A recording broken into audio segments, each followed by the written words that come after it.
সবাই মিলে উত্তরণের ছিল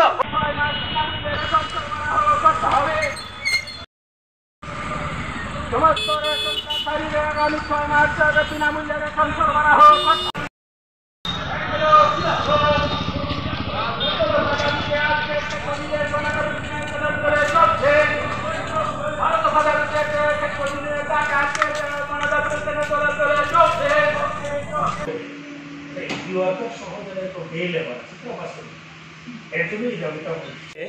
ত্রিপুরা ক্ষেত মজুর ইউনিয়ন খোয়াই ডিস্ট্রিক্ট কমিটির মধ্যে অভিনন্দন জানাই।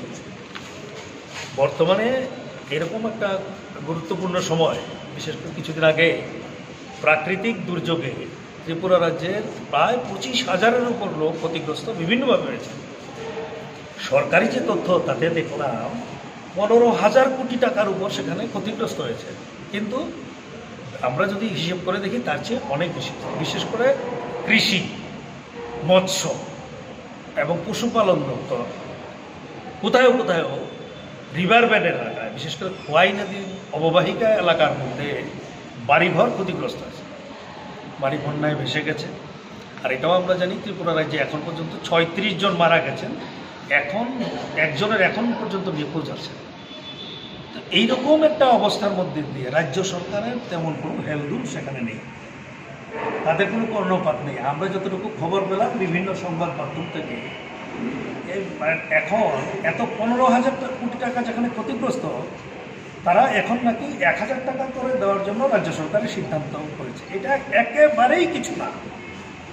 এই অবস্থায় ত্রিপুরা ক্ষেত মজুর ইউনিয়ন, আমরা মনে করছি এই সময়ের মধ্যে ক্ষেত মজুর ইউনিয়নকে রাস্তায় নামতে হবে, মানুষদের জন্য কথা বলতে হবে, বিশেষ করে যারা বন্যা পীড়িত মানুষ, তার জন্য আমরা 14 দফা দাবিতে, বিশেষ করে বন্যা পীড়িত সহ এবং অন্যান্য যে গুরুত্বপূর্ণ বিষয়, তার এই দাবিগুলি নিয়ে আমরা মাননীয় জেলা শাসক মহোদয়ের কাছে আমরা দাবিগুলি রেখেছি।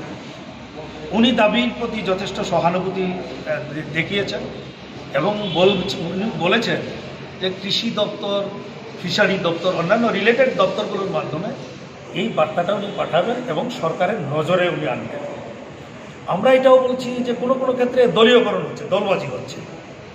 বিরোধী যে রাজনৈতিক দলগুলো আছে, এই দলগুলো তাদেরকে বিভিন্নভাবে তাদেরকে বঞ্চিত করা হচ্ছে ক্ষতিগ্রস্ত হওয়া সত্ত্বেও।